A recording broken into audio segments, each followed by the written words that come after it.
When I walked into that family reunion, I expected warm hugs and laughter, but instead, my own son looked me straight in the eye and said the words that shattered my heart. What had I done to deserve such rejection from the child I raised with all my love? Stay with me through this emotional journey, and don't forget to like and subscribe for more stories that reveal the hidden truths within families. My name is Helen, and at 72 years old, I thought I had experienced every possible heartbreak life could offer.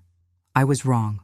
Standing in the doorway of my sister Martha's house in suburban Chicago, clutching a homemade apple pie and wearing my best blue dress, I felt the autumn wind cut through me like a knife. The house was alive with the sounds of family, children laughing, adults chatting, the clatter of dishes being arranged for our annual reunion. But none of that mattered the moment I saw my son David across the crowded living room. I had been looking forward to this gathering for months. After my husband Robert passed away 3 years ago, these family reunions became my lifeline, the thing that kept me connected to the world when grief threatened to pull me under. I spent days preparing, making sure my appearance was perfect, baking David's favorite pie, and rehearsing all the stories I wanted to share about my new book club and volunteer work at the local hospital. The preparation for this reunion had been particularly meaningful to me. I had bought a new dress specifically for the occasion, a lovely blue one that brought out my eyes, the same eyes that David had inherited from me. I had my hair done at the salon, something I rarely splurged on anymore since Robert's passing had tightened my budget. I even practiced conversations in my mirror, wanting to make sure I sounded positive and engaged, not like the lonely widow I sometimes felt I was becoming. David was standing near the fireplace, talking to his cousin Mark when our eyes met.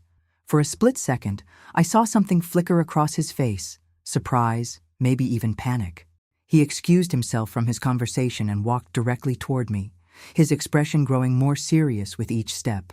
My heart began to race, not from excitement, but from a growing sense of dread I couldn't quite explain. I noticed other things too, details that my mind cataloged even as my heart began to break. The way conversations seemed to pause as I entered rooms, the slightly forced smiles from relatives who usually greeted me with genuine warmth. My nephew Jake's wife, Susan, had given me a brief hug that felt more like an obligation than affection. Even the children seemed different, more subdued around me than usual. "Mom," David said quietly, his voice barely audible above the family chatter. "I need to talk to you." I smiled, setting down my pie on the nearby table. "Of course, sweetheart. I've missed you so much. How are Jennifer and the kids? I brought that apple pie you love, the one with the extra cinnamon like Grandma used to make." David's jaw tightened. He glanced around the room as if making sure no one was listening, then leaned closer. "Mom, I think it would be better if you didn't stay. Maybe you should just go home." The words hit me like a physical blow. I actually took a step backward, my hand instinctively reaching for the wall to steady myself. "What?" "David, I don't understand. I just got here. I've been planning this for weeks." "I know, but—" He ran his hand through his hair, a gesture I remembered from his childhood when he was nervous or upset. "Look, it's complicated. There are things you don't know, family stuff that's been discussed. It would just be easier for everyone if you left." I felt my face flush with embarrassment and confusion. Around us, the family celebration continued, but it felt like we were trapped in a bubble of tension that no one else could see. "David, you're scaring me. What family stuff? What's going on?" He wouldn't meet my eyes. "Mom, please, don't make this harder than it has to be. Just take your pie and go. I'll call you tomorrow, and we can talk then." The dismissal in his voice was unmistakable. This wasn't a request. It was a demand. I looked around the room, suddenly hyper-aware of every conversation, every glance. Was everyone looking at us? Did they all know something I didn't? My sister Martha was arranging flowers in the kitchen, seemingly oblivious to our conversation. My nephew Jake was playing with his children near the window. Everything looked normal, but nothing felt normal anymore. I tried one more time. "David, please, I don't understand what's happening. Can't we at least sit down and talk about whatever this is? I'm your mother. I love you. I love this family." For a moment, his expression softened, and I saw a flash of the little boy who used to run to me when he was hurt or scared. But then his face hardened again. "Mom, you need to go, now." The finality in his voice left no room for argument. I picked up my pie with shaking hands, mumbled something about understanding, and walked toward the door. The journey from the living room to the front door felt like walking through a minefield. Every step seemed to echo in my ears, and I was certain that everyone in the room was watching me leave in disgrace. As I reached for the door handle, I heard my 6-year-old granddaughter Emma's voice call out, "Grandma Helen, where are you going?" The innocent confusion in her voice nearly broke me completely. I turned to see her standing at the top of the stairs, still in her pajamas, her curly hair messy from sleep. "I have to go home, sweetheart," I managed to say, my voice barely steady. "But you just got here. Can't you stay for pancakes? Daddy said you were coming for pancakes." David appeared at the bottom of the stairs, his face tense. "Emma, go back to your room. Grandma Helen has to leave." "But why?" Emma's voice was getting louder, attracting attention from other family members. "Because," David looked at me with an expression I couldn't read. "Because she just does." I drove home in a daze, my hands trembling on the steering wheel.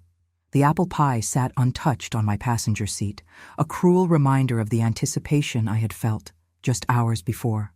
My small house felt impossibly quiet after the warmth and noise of the family gathering. I sat in my living room, still wearing my best dress, staring at the framed family photos that covered every surface. David's graduation, his wedding, pictures of my grandchildren, Emma and Michael, whom I hadn't seen in months. The silence in my house was deafening. Every tick of the grandfather clock that Robert had loved seemed to mock me. I found myself walking from room to room, touching things that reminded me of happier times. The kitchen where I had taught David to make cookies, the living room where we had watched countless movies together, the guest bedroom where Emma and Michael used to sleep when they stayed overnight. I replayed the conversation with David over and over in my mind, analyzing every word, every gesture. What had I missed? What signs had I ignored? The way he had looked at me wasn't just angry. It was something worse. It was disappointment mixed with what looked like disgust. The phone rang twice that evening, but I couldn't bring myself to answer it. What was I supposed to say? How do you explain to your friends that your own son asked you to leave a family reunion? The shame was overwhelming, but underneath it was something even worse. A growing fear that there was truth to whatever had caused David's reaction. I spent the night replaying every interaction I'd had with family members over the past year. Had I said something wrong at Christmas? Was I too pushy about wanting to see the grandchildren? I remembered making comments about Jennifer's parenting choices, but they were just suggestions, the kind of advice any grandmother would give. Weren't they? The memories came flooding back with painful clarity. At Christmas, I had mentioned that Emma seemed to be getting a little chubby and suggested maybe cutting back on sweets. Jennifer had given me a sharp look, but I thought I was just being helpful. I had also offered to take the children shopping for new clothes because some of theirs seemed worn, and I remembered Jennifer's curt response that they were perfectly capable of clothing their own children. There was the time I had rearranged Jennifer's kitchen while babysitting, thinking I was being helpful by organizing the spice rack and cleaning out expired items. When she came home, she had been polite but cold, and I noticed she put everything back exactly where it had been before I helped. Sleep came in fragments, interrupted by moments of panic where I would sit up in bed, heart pounding, trying to piece together what I might have done wrong. By morning, I had convinced myself that David would call as promised, that there had been some misunderstanding that could be easily cleared up. But the call never came. Instead, I received a text message at noon. "Mom, I think we need some space. I'll be in touch when I'm ready to talk." Space. The word felt like a prison sentence. I tried calling him back, but it went straight to voicemail. I tried texting, but my messages went unanswered. In desperation, I called my sister Martha. "Oh, Helen," she said, her voice heavy with something I couldn't identify. "I was wondering when you'd call." "Martha, what happened yesterday? David asked me to leave, and I don't understand why. Did I do something wrong?" There was a long pause. "Helen, we need to talk. Can you come over?" 20 minutes later, I was sitting at Martha's kitchen table, the same table where we used to do homework as children, where we shared secrets and dreams. But now it felt like a tribunal. Martha poured coffee with shaking hands, avoiding my eyes. "There's no easy way to say this," she began. "Jennifer has been talking to the family about some concerns she has." "Concerns about what?" "About your behavior with Emma and Michael. She says you've been inappropriate with them." The word hung in the air like a toxic cloud. Inappropriate? What does that mean? Martha's face was flushed with discomfort. "She says you've been too physical with them, hugging them too long, bathing Emma when she's perfectly capable of doing it herself, making them uncomfortable. She's worried about boundaries." I felt the room spin around me. "Boundaries? Martha, those are my grandchildren. I love them. I would never hurt them." "I know that, Helen. We all know that. But Jennifer, she's been reading things online, talking to other mothers.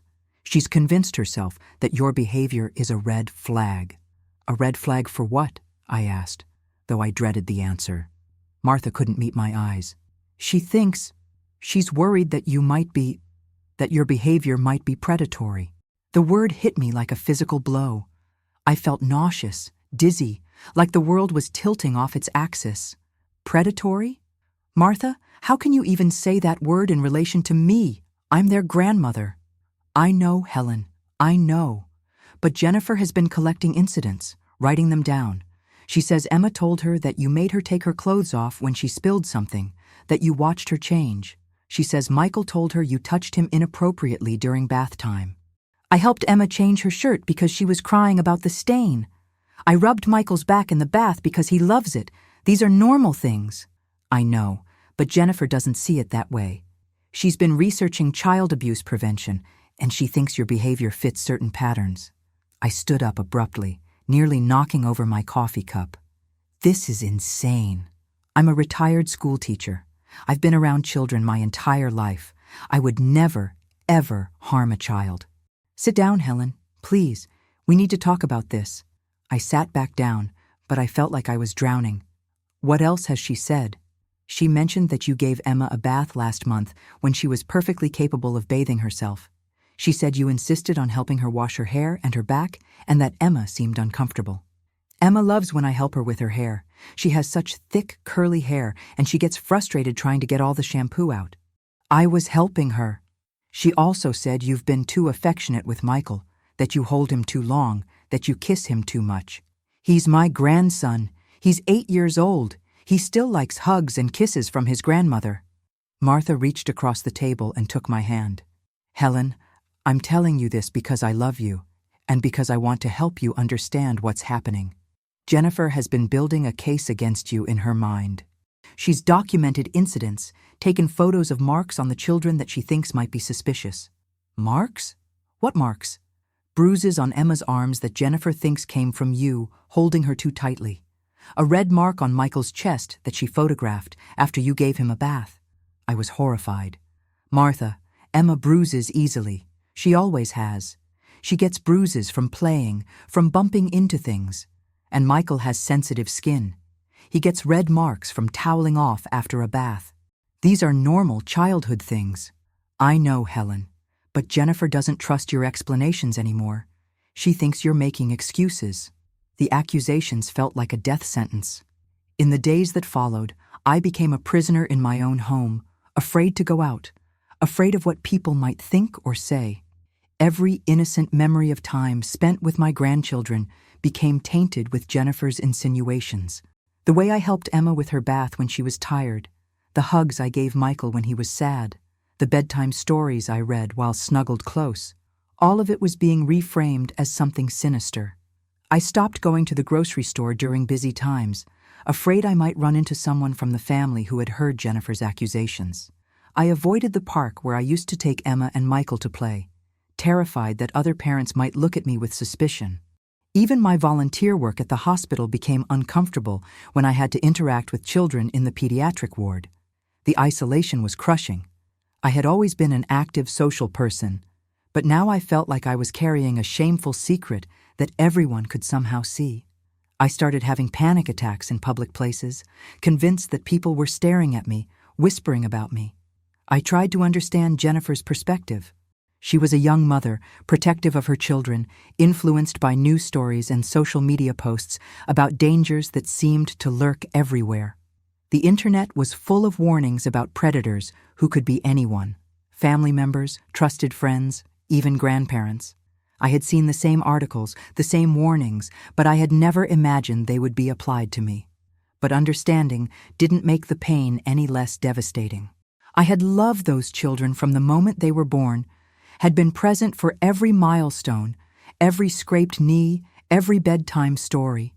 The idea that my love was being twisted into something ugly made me physically ill. I began to question everything about myself. Was I too affectionate? Did I cross boundaries without realizing it? I thought about my own childhood, how my grandmother had bathed me, helped me dress, held me close when I was scared. But that was a different time, a different world. Maybe Jennifer was right. Maybe I didn't understand modern boundaries. The worst part was the silence from David. My own son, the child I had raised, was apparently willing to believe these terrible things about me without even giving me a chance to explain. I had changed his diapers, rocked him to sleep, nursed him through countless illnesses, and now he was shutting me out based on his wife's suspicions.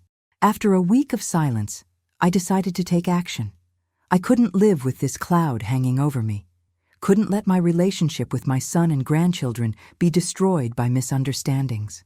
I drove to David's house, a modest 2-story home in a quiet neighborhood where I had spent countless happy hours playing with Emma and Michael.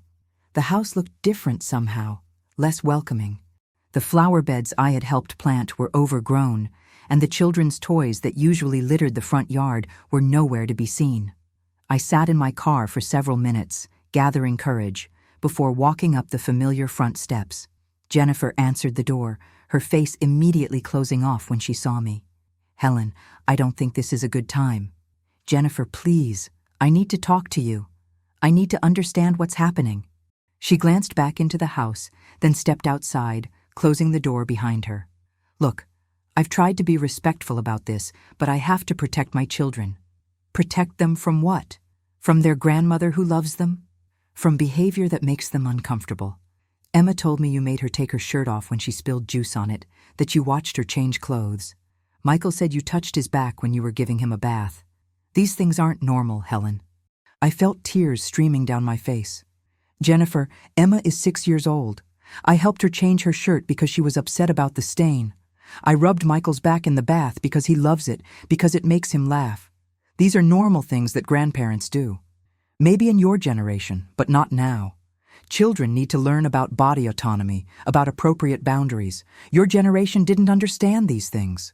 The dismissal in her voice was crushing. "My generation? Jennifer, I raised David. I've been around children my entire life. I was a school teacher for 30 years. I would never, ever do anything to harm a child. I'm not saying you would intentionally harm them. I'm saying your behavior is inappropriate by today's standards. Emma has been asking questions about her body, about privacy, and I think your actions have confused her." "What kind of questions?" "She's been asking why you need to see her without clothes, why you touch her when she's changing. She's started hiding when she needs to get dressed, and she's been having nightmares." This hit me like a physical blow. Nightmares? About what? About being watched, about being touched. She wakes up crying and asking for her daddy. I felt sick. "Jennifer, I would never. Emma loves me. She's always been comfortable with me." Children don't always know how to express when they're uncomfortable, especially with family members. I've been reading about this. Children are taught to respect adults, to obey family members, even when those adults make them uncomfortable. So you're saying that every time I helped Emma or hugged Michael, I was traumatizing them? I'm saying that your behavior has been inappropriate, and it needs to stop. I've documented everything, Helen. I have photos, I have notes about what the children have said. I've even talked to other mothers about it. The humiliation was overwhelming. "You've talked to other mothers? About me?" I needed outside perspective. I needed to know if I was overreacting. "And what did they say?" Jennifer's face was hard, unyielding. "They said I was right to be concerned. They said that predators often use positions of trust to gain access to children. They said that family members are actually the most common perpetrators of child abuse. So now I'm a predator? Is that what you're saying? I'm saying that your behavior fits certain patterns, and I can't ignore that. I won't ignore that. I wanted to scream, to shake her, to make her understand that she was destroying our family based on misinterpretations and fears. But I also saw the genuine concern in her eyes, the fear of a mother who believed she was protecting her children from harm. "What can I do?" I asked desperately. "How can I fix this?" Jennifer looked away. "I think you need to give us space. Maybe eventually we can work out some supervised visits, but for now, I need you to stay away from the children." "Supervised visits?" "Jennifer, I'm their grandmother, not a stranger. You're a stranger to the children I'm raising now, the children who understand boundaries and consent and appropriate behavior. Maybe you were a good grandmother to the children you knew, but these are different children with different needs." The words cut deep. "You're rewriting history, Jennifer. You're taking years of love and devotion and turning them into something ugly. I'm protecting my children. That's what mothers do." The months that followed were the darkest of my life. I lost weight, stopped going to my book club, and withdrew from most social activities. The isolation was suffocating, but worse was the knowledge that my grandchildren were growing up without me, that they might start to forget the grandmother who had loved them so completely. My days became a blur of emptiness.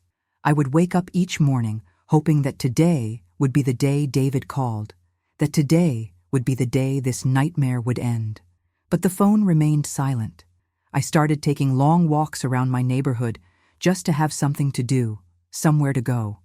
I would pass playgrounds and see grandparents playing with their grandchildren, and the pain would hit me like a physical blow. I lost contact with most of my friends. How could I explain what had happened? How could I tell people that my own family thought I was a threat to children? The shame was too overwhelming.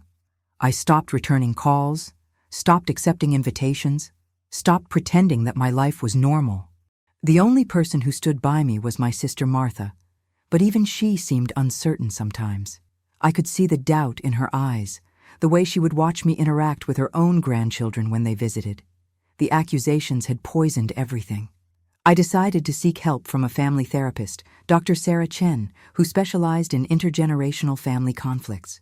Our first session was difficult, but she helped me understand that what I was experiencing was becoming increasingly common in families where different generations had different perspectives on child safety and boundaries. "Tell me about your relationship with your grandchildren," Dr. Chen said during our first session.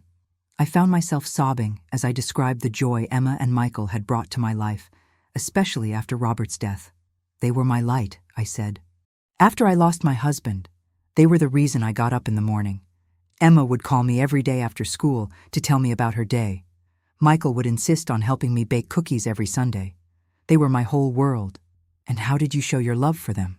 "The same way I showed love for David when he was little. Hugs, kisses, helping them with things they couldn't do themselves.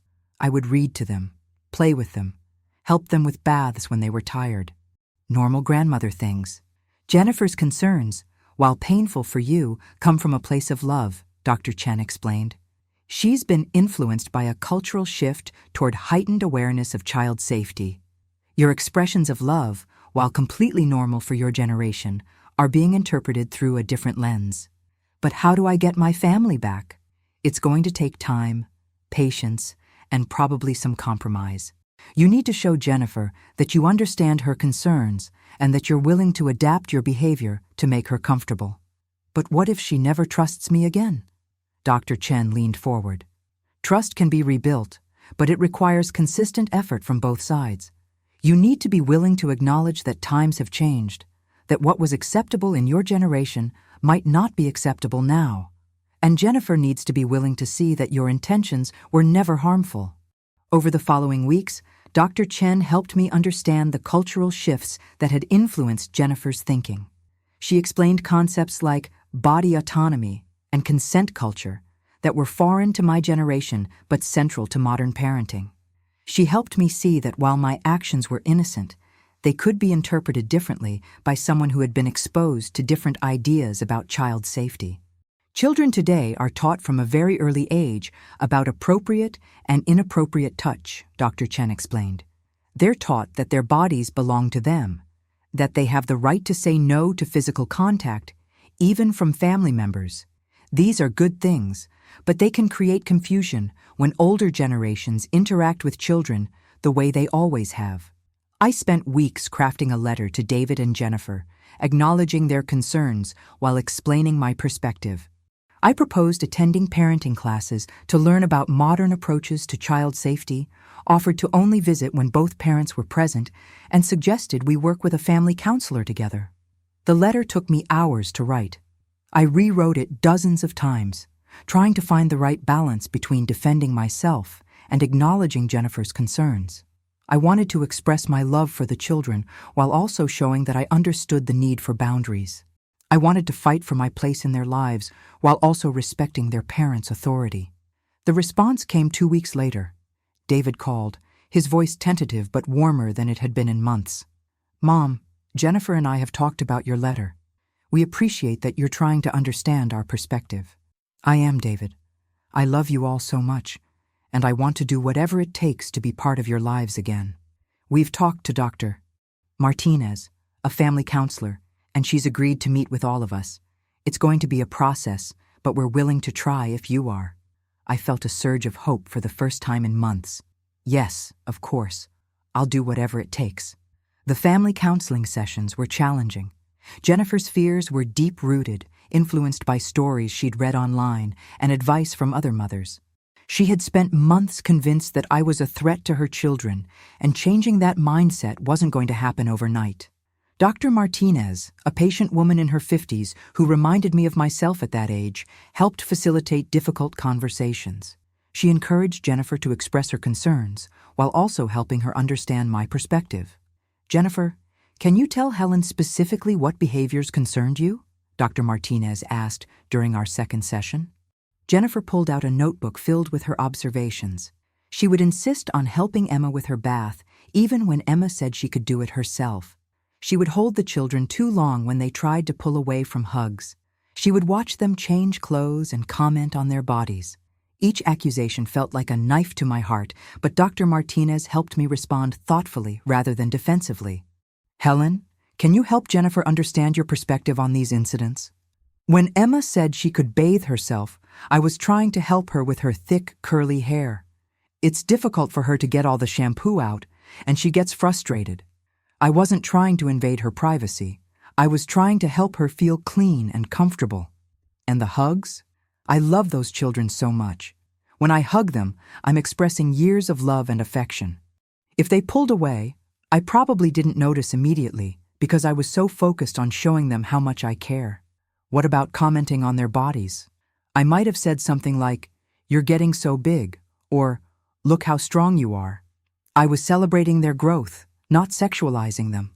Dr. Martinez helped Jennifer understand that my actions, while potentially uncomfortable for children who had been taught different boundaries, were not inherently predatory. She also helped me understand that intentions don't always match impact, and that I needed to be more aware of how my actions affected the children. The key, Dr. Martinez explained, is communication and respect for boundaries. "Helen, you need to ask permission before helping with personal tasks, like bathing or changing clothes.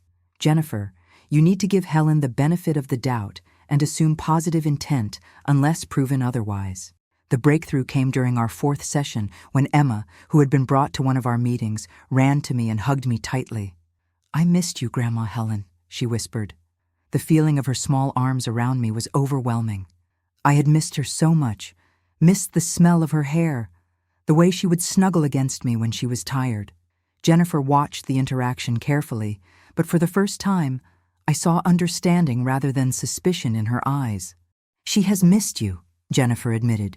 "They both have." "I've missed them too," I said, tears streaming down my face. "More than I can express." Dr. Martinez smiled. "Emma, can you tell us how you feel about your grandma?" Emma looked up at me with her big brown eyes. "I love Grandma Helen. She makes the best cookies, and she knows all the good stories. But Mommy said she couldn't come see us anymore. How did that make you feel?" "Sad," Really sad. I kept asking Daddy when she was coming back, but he said he didn't know. Jennifer's face softened. Emma, did Grandma Helen ever make you feel uncomfortable or scared? Emma looked confused. No, she's my grandma. She takes care of me. Even when she helped you with your bath or getting dressed, she helps me because I can't reach all the places in my hair. And she helps me pick out clothes that match. She's nice to me. Dr. Martinez turned to Jennifer. How does it feel to hear Emma's perspective? Jennifer was quiet for a long moment. It makes me realize that maybe I was seeing things that weren't there. Maybe I was so focused on protecting them that I created problems where none existed. Recovery was slow. My visits were initially supervised and structured, but gradually became more natural. I learned to ask permission before helping with baths or clothing changes, to respect the children's verbal boundaries, and to understand that Jennifer's vigilance came from love, not malice. The first few visits were awkward. I was hyper-aware of every gesture, every word, afraid of doing something that might be misinterpreted. Emma and Michael seemed confused by my restraint, by the way I asked permission for things that had always been natural between us. But slowly, trust began to rebuild. Jennifer started to see that I was genuinely trying to understand and respect her concerns. She began to relax her vigilance, to trust that I wasn't a threat to her children.